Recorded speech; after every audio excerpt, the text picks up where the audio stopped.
Hello les amis, bonjour et bienvenue dans mes unboxings. Alors aujourd'hui sur la chaîne, je vais pas vous unboxer une figurine, mais restez quand même fidèles sur la chaîne, hein, car j'en ai plusieurs et je suis en train de vous les tourner au fur et à mesure. Donc comme je disais, là je vais vous présenter un livre, ce qui s'appelle La belle histoire des génériques télé. Alors voilà, moi pour ma génération, c'était un livre qu'il me fallait absolument. Voilà, je suis des années 80 et puis ça parle forcément des animés des années 80 jusqu'aux années 90. Enfin, j'ai vu que ça allait même jusqu'aux années 2000, mais vraiment, moi, c'est un ouvrage qui m'intéressait. Donc, je ne sais pas si vous le connaissez. Moi, je suis content de vous le présenter. Alors, je vais changer peut-être un petit peu d'angle pour que vous puissiez le voir entier. Alors, on va changer. Non, je ne peux pas changer. Donc, ça sera cet angle-là, malheureusement. Bon, c'est pas très grave, hein. Alors, c'est un livre qui a été écrit par hop, je vais essayer de bien vous montrer. Olivier Falex et Rui Pascual. Excusez-moi les gars si j'ai écorché vos noms, mais voilà quoi.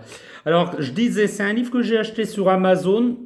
C'est un livre qui vaut normalement 32 sur Amazon, il était passé à 37 et moi je voulais absolument pas mettre 37. Donc j'ai regardé dans les occasions et franchement pour une occasion, regardez l'état, il est plutôt propre, il est pas abîmé, hein. Il y a quelques petites traces d'usure à gauche à droite, mais sinon regardez le prix quand il est sorti, il valait 32 euros. Et Amazon l'avait passé à 37. Donc moi je dis non, non, je mets pas 37 euros pour ça.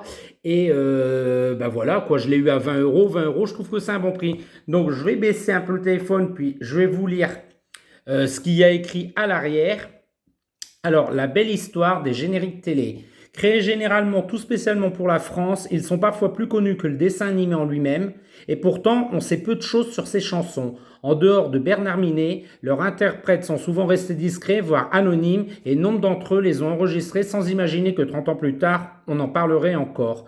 Découvrez qui se cache derrière ces génériques et leurs secrets de fabrication à travers des anecdotes et des portraits de leurs créateurs et interprètes. Plongez dans l'âge d'or du disque et des programmes jeunesse de la télévision, de Goldorak à Pokémon. Vous voyez, c'est quand même plutôt... ça nous dit bien ce qu'il va y avoir à l'intérieur. Donc moi, j'ai commencé à le lire, hein, je vous avoue, j'ai pas tout lu. Mais alors, je vais vous le présenter parce que je trouve quand même qu'il est intéressant. Et puis, je pense que pour les amoureux comme moi de ces génériques, je vous ai présenté il n'y a pas longtemps tous mes disques vinyles d'ailleurs qui se trouvent hop, juste là-bas. Hop, voilà, je ne sais pas si ça fera le point. Voilà, juste là-bas se trouvent tous mes vinyles de génériques d'animés.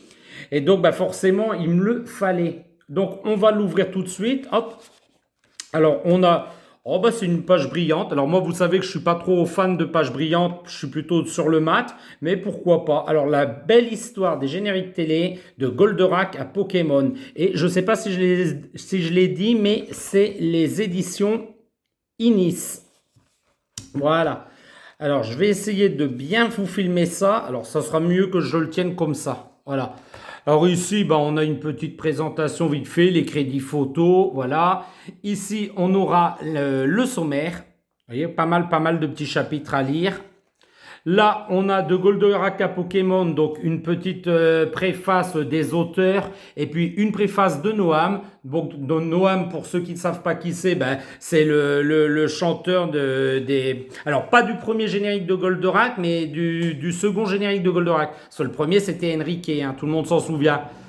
Mais voilà, quoi. Donc, une petite préface de Noam, ça fait toujours plaisir. Donc, on continue. Là, on aura la place du générique dans la télévision française.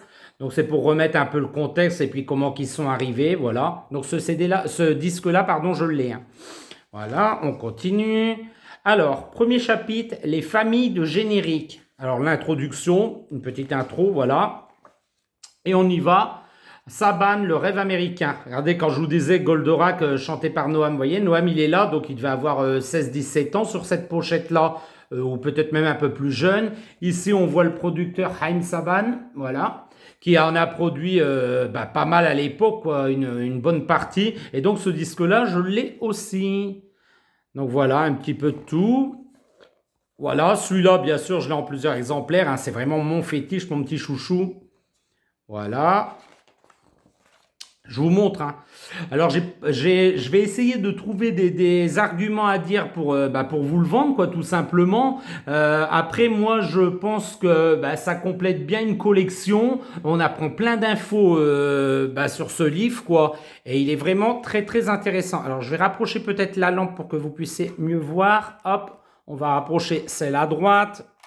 Voilà. Normalement, là, il est plutôt bien éclairé.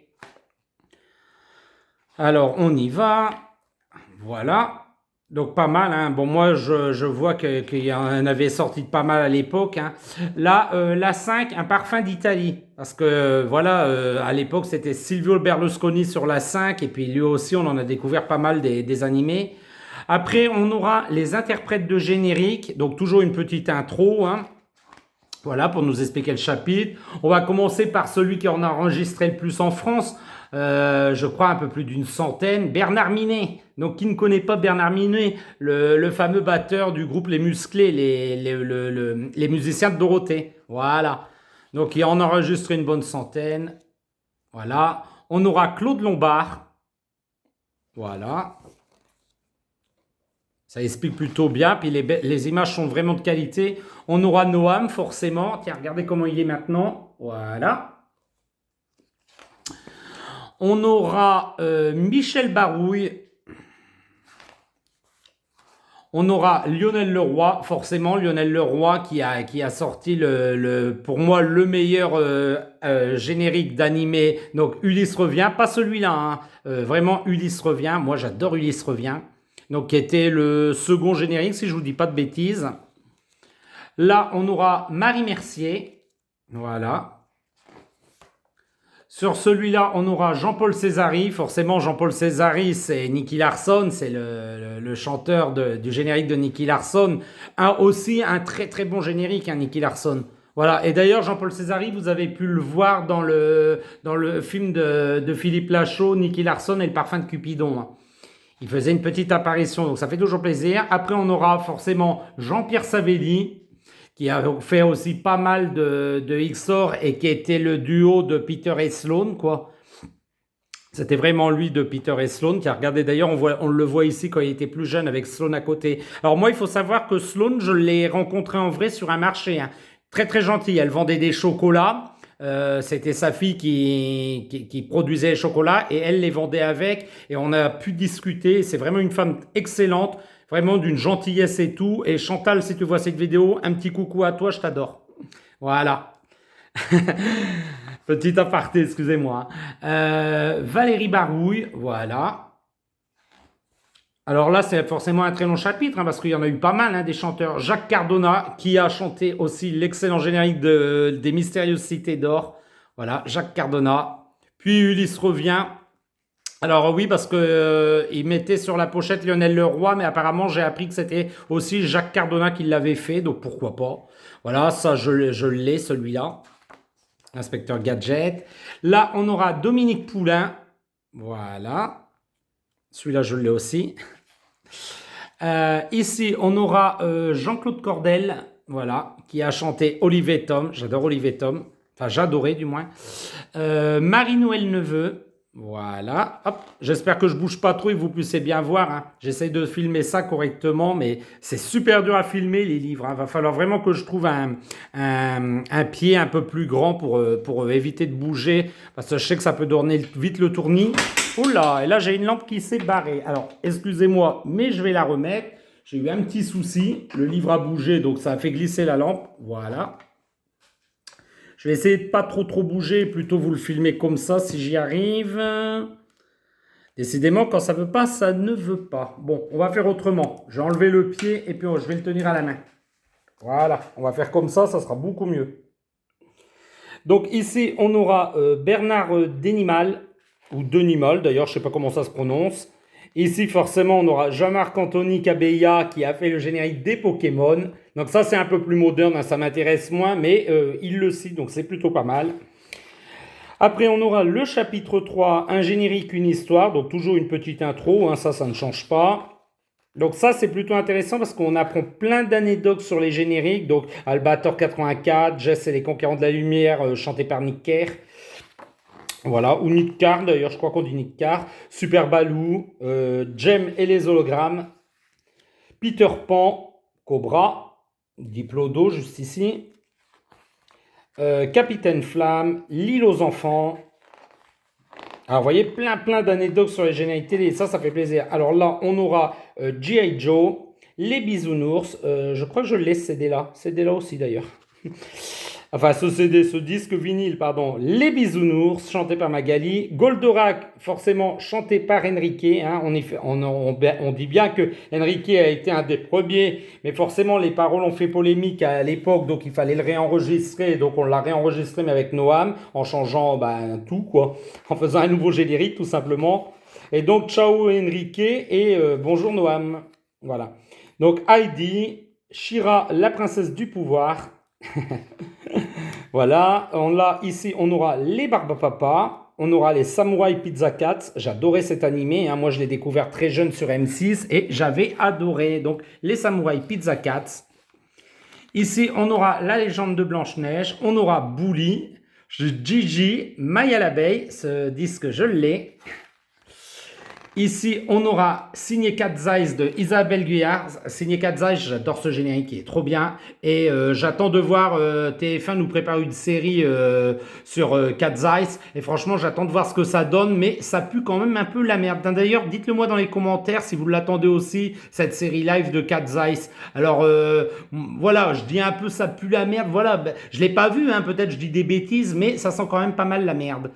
Ici, on aura l'Empire des 5. Voilà. Là, on aura Raon. Ça, c'est pareil, c'était un très bon animé. Ici, Robo Story, que je connais pas du tout. L'île au trésor. Mazinger Z. Donc, pour ceux qui ne savent pas qui est Mazinger Z, ça serait quand même bizarre. Mais bon, voilà. C'est un des tout premiers, bien avant Goldorak. Et d'ailleurs, Goldorak n'a pas le succès autant au Japon qu'il a en France. C'est lui qui a le succès, c'est Mazinger Z.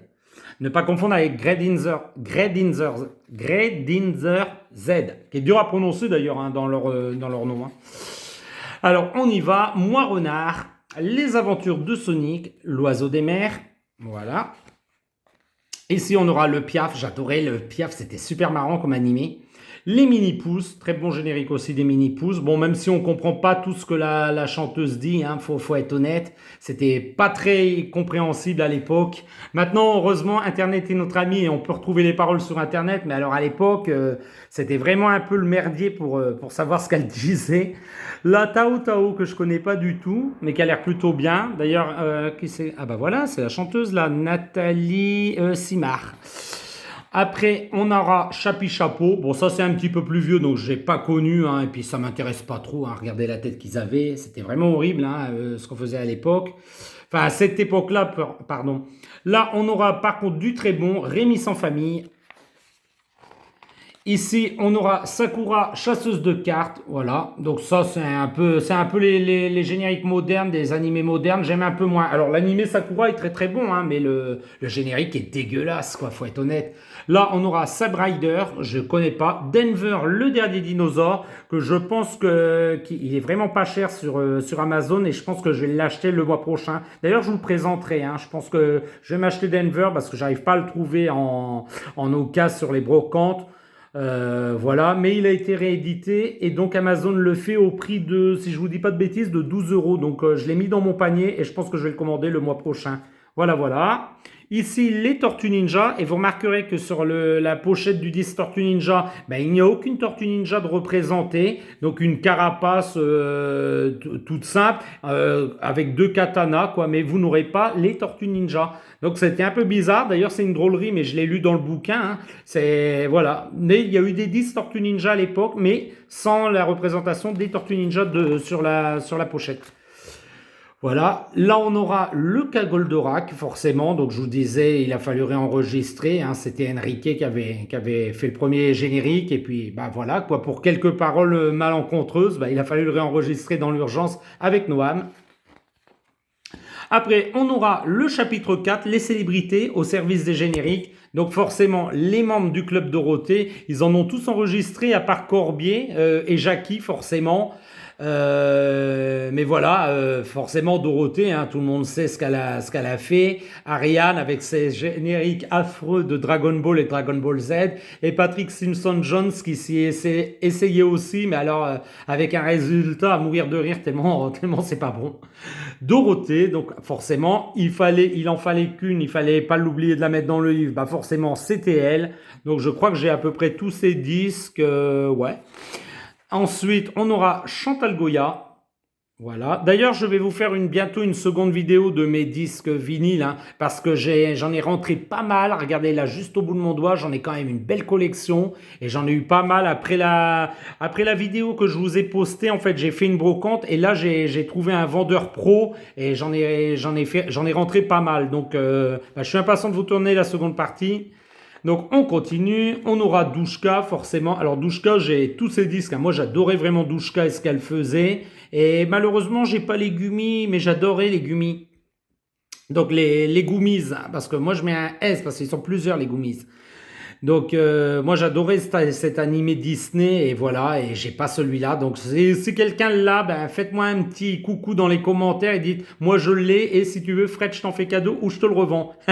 Voilà, les CD de Anne parce que forcément il y avait Douchka et puis Anne a suivi. Moi Anne ben je l'ai. Tiens, celui-là je l'ai pas mais j'ai une autre jaquette de cette chanson. Voilà, moi Anne j'étais fan quand elle présentait aussi le hit parade avec Jean-Pierre Foucault. Enfin, le Disney Parade, pardon, excusez-moi. Là, on aura les animateurs de Récré à 2, parce que oui, avant c'était à 2, hein, bien avant le Club Dorothée. Donc William Lémergie avec son fameux Pac-Man.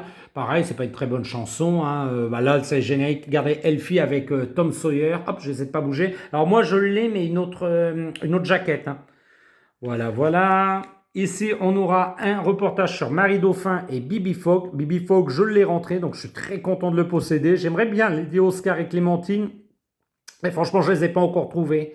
Donc Bibi Fogg, en tout cas, je l'ai et je vous le présenterai bientôt sur la chaîne. Voilà. Ensuite, on aura les copains du Club Dorothée. Donc forcément, Ariane avec son fameux Dragon Ball Z, les cheveux plus longs. Ariane avec sa coupe un peu à la garçonne, là. Dragon Ball, avec sa coupe, pardon, à la Mireille Mathieu. Dragon Ball et Dragon Ball Z. Bon, bien sûr, il y en a d'autres. Hein. Ah non, là, c'est Patrick Simpson-John avec Spilvan. Voilà. Alors ça, franchement, c'est ni fait ni à faire. Et en plus, j'ai lu que dans les chœurs, c'est Bernard Minet qui faisait les chœurs. Donc, pourquoi ne l'a-t-il pas chanté le générique? Bon, si tu me diras, je pense que ça doit être Jean-Luc Azoulay qui a dû faire plaisir à Patrick Simpson-Jones pour qu'il l'enregistre. Voilà. Ici, on aura les mini-stars. Donc, les mini-stars, je vous ai déjà présenté le vinyle. Hein. D'ailleurs, je vous invite à regarder encore la vidéo de mes vinyles et vous saurez qui est les mini-stars. Les mini-stars, c'est les enfants qui ont chanté Les Mondes Engloutis. Et Les Mondes Engloutis, je vous disais que vraiment, il me le manquait et que j'aurais aimé l'avoir. Et je l'ai enfin rentré dans ma collection. Donc, je suis très, très content de posséder Les Mondes Engloutis. Surtout que maintenant, le disque est très, très rare. Donc, j'en suis très, très content et j'adore ce générique des Mondes Engloutis. Voilà, donc on continue. Ici, on aura quand les héros chantent. Voilà, donc là, c'est les télévoix des doubleurs. Et donc, quand les héros, c'est les personnages des animés, en fait, sortent leur propre disque et se mettent à la chanson. Donc, c'est les doubleurs qui chantaient. C'est un peu rare, mais au moins, ils l'ont souligné. Ici, on aura Brenda. Je ne sais pas du tout qui est cette jeune fille. Apparemment, elle présentait Sam Dynamite quand elle était enfant. Voilà, je ne connais pas du tout Sam Dynamite, hein, donc dites-le moi dans les commentaires si vous connaissez, si ça vous parle. Ici, on aura Sankukai, quand les célébrités poussent la chansonnette. Ça, c'était génial, Sankukai, voilà. Enfin, c'était kitsch, hein, c'était bien kitsch, mais il faut le regarder franchement. Ça a pris un petit coup de vieux, mais c'est bien. Voilà, donc là, je vous explique pas tout, ça servirait à rien, on continue. On va passer au chapitre 5, les auteurs de générique, donc toujours la petite intro, forcément. Donc les auteurs, on aura Shuki Levy, forcément, qui en a écrit des centaines et des centaines, dont le fameux Ulysse revient, entre autres. Voilà, enfin, C'est juste un exemple, hein. Bon, moi, ce CD-là, ce disque-là et ce disque-là, il me les faut absolument, hein. Donc, si vous les avez dans votre collection ou si vous les avez en double ou si vous voulez vous en débarrasser, ben moi, je suis preneur ou je suis acheteur. Voilà, faites-moi dans les commentaires des petits coucous, des petits signes. Bon, celui-là, je vous ai dit que je l'avais, donc voilà, plus besoin de l'acheter. Celui-là, je ne l'ai pas, mais j'aimerais bien le trouver. Voilà, Shuki Levy qui a été vraiment un gros compositeur de musique, les Power Rangers, les Digimon. Là, on aura Cyril de Turckheim, rien à voir avec Charlotte de Turckheim, les petits malins. Voilà, vous connaissez tous l'ours Gabi et les petits malins. Enfin, j'espère, hein, je ne vais pas à chaque fois expliquer. Ici, on aura Gérard Salès, forcément le parolier de Dorothée qui a à peu près écrit 90% de son répertoire. Donc les Schtroumpfs, les Chevaliers du Zodiaque, version Bernard Minet. Enfin, je crois que c'est la version Bernard Minet. Ouais, je pense. Le Manège Enchanté, une version de Zorro et forcément qui a été aussi le parolier de Hélène Rollès, Hélène de Premier Baiser, hein. Et maintenant des mystères de l'amour, la suite.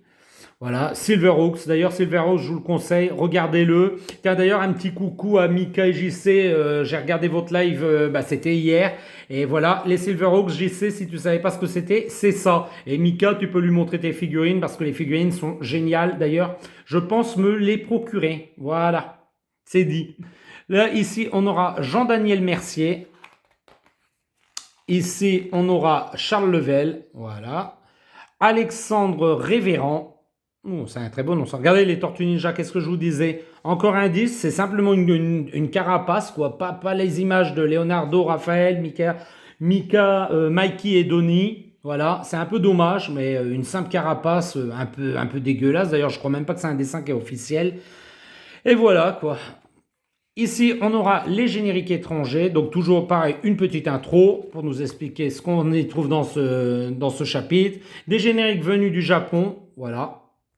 Donc souvent c'était des transcriptions japonaises ou alors on créait carrément un nouveau générique qui n'a rien à voir avec le générique original. Mais maintenant les Japonais ils sont très regardants sur ce qu'ils produisent et maintenant on ne peut plus toucher au générique, on ne peut plus, faut les laisser tels quels et je pense que c'est mieux quoi, c'est mieux pour l'œuvre. Voilà, ici on aura les génériques japonais adaptés en français, donc voilà, l'interprète français forcément. Le titre français, le titre en japonais, je pense, et l'interprète français et l'interprète original du générique, quoi. Une approche différente aux États-Unis, les Cosmocats. Les Cosmocats que j'adore et qui sont là-haut dans ma collection. Alors hop, si j'arrive à filmer ça correctement, voilà. Je les ai mis ici, mes 4 Cosmocats. D'ailleurs, j'attends la suite. Sortez la suite à Iron Studio parce que vraiment, je veux Willy Kit et Willy Cat et puis les autres Cosmocats. Voilà, tout simplement. Donc, on continue. Ici, on aura Christina d'Avena. Voilà. Oh, d'ailleurs, elle passe de ça à ça. Ah oui, quand même. Voilà. Oh oui, très belle femme. On continue. On aura le chapitre 7, les secrets des génériques. Donc, toujours une petite intro, je vous le redis, hein, voilà. Alors, dans les secrets, on a les raretés. Voilà pourquoi ils expliquent pourquoi ils sont introuvables et ils sont très rares. Hein. Ils ont fait un classement et ils expliquent pourquoi ces disques sont très rares à se procurer pour diverses raisons. Des génériques jamais commercialisés. Donc, pareil, ça, c'est des fausses pochettes de disques que les auteurs ont créées. Mais en fait, ils ont jamais sorti. Alors pour X raisons, hein, c'est expliqué. Hein, je vous laisserai lire si vous achetez le livre, tout simplement. Ici, on aura les bizarreries. Pareil, c'est un chapitre qui m'a vraiment très intéressé. Hein, les bizarreries, c'est vraiment, voilà quoi. J'explique pas. Je vous laisse découvrir par vous-même si vraiment vous êtes intéressé. Et ici, on aura ces paroles qui se trompent. Pareil. C'est vraiment très intéressant ce qu'on apprend. Bon, là, on n'a pas beaucoup de photos, mais alors les anecdotes sont super intéressantes. Voilà, on continue. Là, on aura le saviez-vous. Toujours bien d'avoir des anecdotes sur les génériques. Voilà, le saviez-vous. Là, voilà, les nonos. J'ai appris que c'était Haïm Saban qui faisait parfois la voix de Nono sur un disque, quoi. Donc, c'était un disque de reprise, me semble-t-il, façon chantée par Nono, quoi. Donc, voilà, quoi, on apprend plein de choses. On continue. Nicky et Laura, une canzone triste. Alors ça, c'est quoi? J'ai passé une page peut-être? Non, j'ai pas passé une page. Ça fait partie du saviez-vous, je pense. Voilà. Donc beaucoup de pages du saviez-vous et c'est très très intéressant. Moi j'ai adoré. Voilà. Ici, on aura les discades parce qu'il fallait commencer par quelqu'un. Donc ça, voilà, c'est le créateur des discades. Alors, j'ai plus son prénom, excusez-moi, hein, mais sans lui, ben, ça aurait pas commencé. Et c'est lui qui a commencé à éditer les premiers, dont le Petit Ménestrel. Donc, les disques que je vous ai présentés du Petit Ménestrel, ben, c'était lui. Voilà. Là, après, on aura les génériques après les années 2000. Donc ça, ce qui m'intéresse le moins dans ce chapitre. Hein, voilà, ça peut intéresser certains, hein, j'en consens. Mais moi, ça ne m'intéresse absolument pas. Voilà. Après, on aura un petit truc sur les auteurs Olivier Falex et Rui Pascual. Excusez-moi les gars, j'écorche toujours votre nom. Les remerciements, les sources et conseils, les pages officielles, dont le premier Bernard Minet. Ça m'a fait un peu rigoler, mais c'est bien. Les index par personnalité, hop, hop, et enfin le chalut à deux mains, si on veut bien, un petit hommage à Téléchat. Voilà les petits amis, ça c'est pour aujourd'hui, c'est fini, c'était une très longue vidéo. Je vais vous dire, si vous avez aimé cette vidéo, ben, n'hésitez pas, mettez un maximum de pouces en l'air, n'hésitez pas à vous abonner si ce n'est pas encore fait, j'ai plein de vidéos sur la chaîne, j'ai plein de choses qui peuvent vous intéresser, et regardez un petit avant-première, hop, je vous montre vite fait, voilà, regardez ce que je vais vous ouvrir bientôt. Donc voilà les petits amis, je vais vous dire à très bientôt dans les unboxings de Fred. Au revoir. Au revoir.